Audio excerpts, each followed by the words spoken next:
Warm greetings to all of you. Let us look into the presentation on liquid drop model. I am Dr. Ancemma Joseph, Assistant Professor, Research Center of Physics, Fatima College, Madurai. The presentation would comprise of a brief introduction starting with some nuclear nomenclature and the similarities between a liquid and the nucleus, the assumption of the nucleus to be a liquid drop. The similarities we will discuss. Then we will venture into the derivation of the semi-empirical mass formula and then the frequently asked questions in this content and a sample problem. As we describe a nuclear structure, we should know the characteristics of the nucleons inside. So when I say a nucleon, I mean a proton or a neutron inside the nucleus. So the number of protons inside a nucleus is given by the atomic number. It is specifically denoted by the letter Z. Then the number of total nucleons in the nucleus, that is the sum of the number of protons plus the number of neutrons. It is given by the mass number denoted by the specific letter A. So for example, when we take up this uranium atom, this uranium-238 92, this symbolic representation, 92 represents Z, the number of protons inside the nucleus, and 238 represents A, the mass number, which is nothing but the sum of the neutrons as well as the protons. So when I say a term called isotope, what I mean by that? It is a nucleus with a given atomic number but different atomic mass number. That means it would comprise of the same number of protons but different number of neutrons. So isotopes, they have very similar atomic and chemical behavior, but due to the different number of neutrons, they tend to have different nuclear properties. And there is another class of nucleides, you call them as isotones. They are nucleus with a given number of neutrons but different number of protons. And there are isobars, nucleus with a given atomic mass number but a different proton number. Mirror nuclei, two nuclei with odd mass number in which the number of protons in one nucleus is equal to the number of neutrons in the other, and vice versa. They are called as mirror nuclei. So liquid drop model, it treats the nucleus as an incompressible fluid of very high density analogous to a liquid drop, which is held together by the nuclear force. It accounts for the spherical shape of the nuclei and it makes a prediction of binding energy. It was first proposed by George Gamow, a very famous nuclear physicist, and further developed by Niels Bohr and John Wheeler.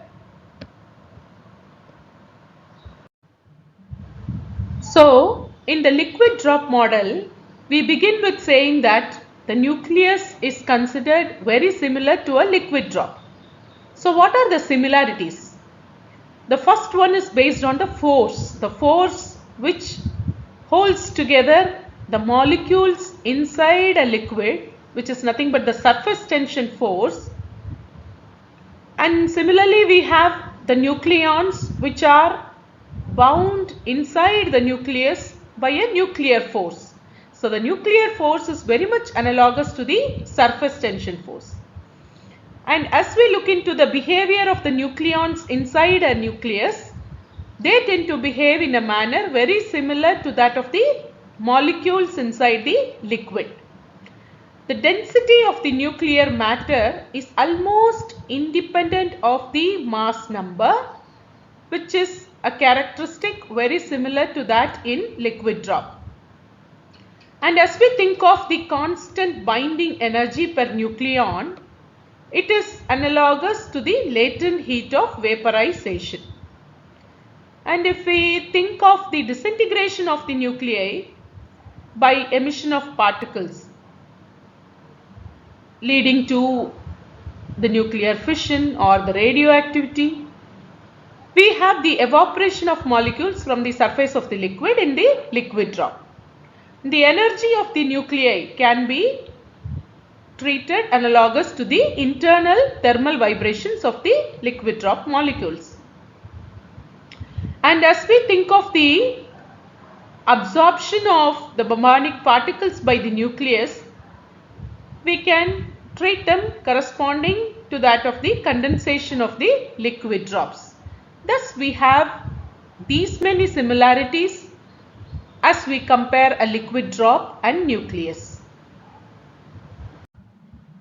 Now, as we think of the binding energy of the nucleus, the binding energy per nucleon, it is given by the semi-empirical mass formula, and it is derived based on the liquid drop model, where we treat the nucleus to be very similar to that of the liquid drop.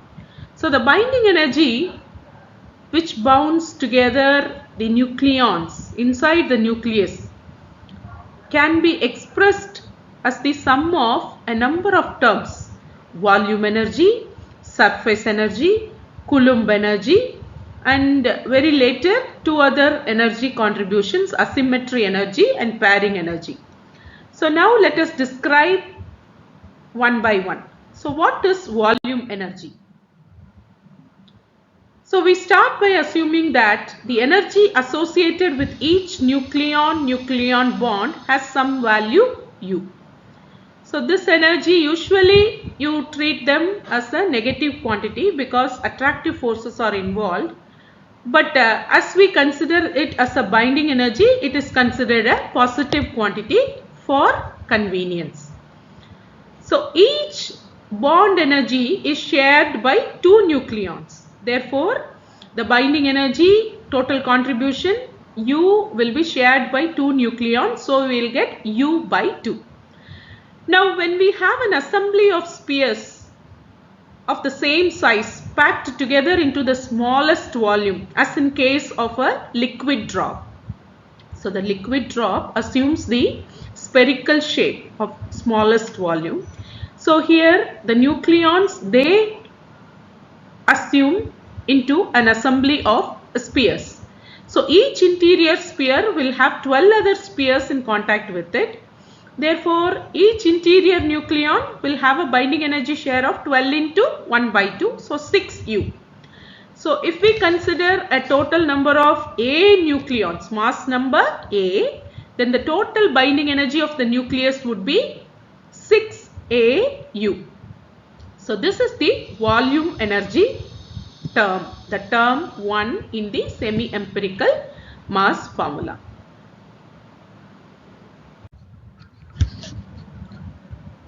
So now that we have seen the volume energy term, the second term comes from the surface energy term. So when we think of the surface nucleons, they are not going to be the same kind of nucleons which are present inside the sphere, because the central nucleon which are inside the sphere, it would be surrounded by the nucleons all around, whereas the surface nucleons, they will be interacting only with fewer nucleons because they are separated from the deeper buried nucleons. So this is very similar, or this idea would have been taken from the molecular theory of surface tension, where the surface molecules would encounter only a lesser force because of the force of attraction from the molecules which are pulling it down, whereas there won't be any molecules which are there on the top of it. So that's why they wrap around into the shape of a liquid drop, occurring the minimum surface area. So as we think of the surface area of a spherical drop, it is 4 pi r square, and for r we would substitute the Arrhenius formula r naught a to the power 1 by 3. So as we substitute it here, so all the other constants can be summed up or pulled into C2, and therefore 4 pi r naught, all those things can be put into C2. So we end up with the binding energy contribution for the surface energy as minus C2 a power 2 by 3.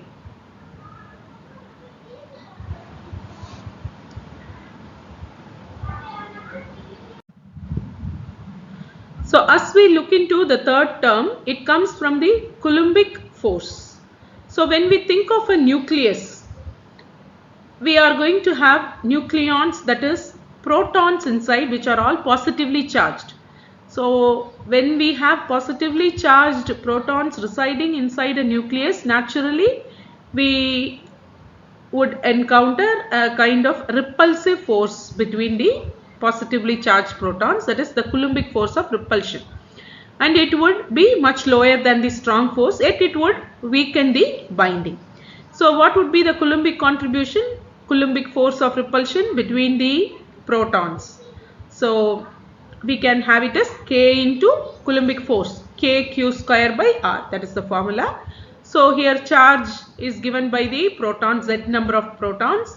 So each proton will be feeling Z minus 1 protons pushing on it. So Z into Z minus 1 will be the Q square, divided by, for R again Arrhenius formula, R naught a power 1 by 3.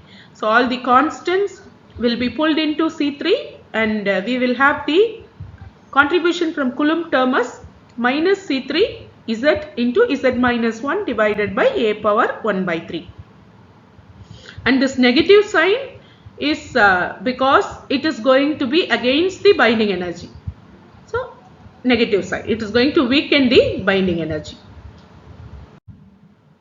So as we take into these three first terms, that is the volume energy term, surface energy term, and Coulombic repulsive force term, they themselves explain the shape and magnitude of the binding energy curve for nuclei. So then accurately two other terms were added up, the asymmetry term and pairing term. So we can say that this volume term, volume energy term, it is proportional to A. Therefore we have a straight line, that blue curve.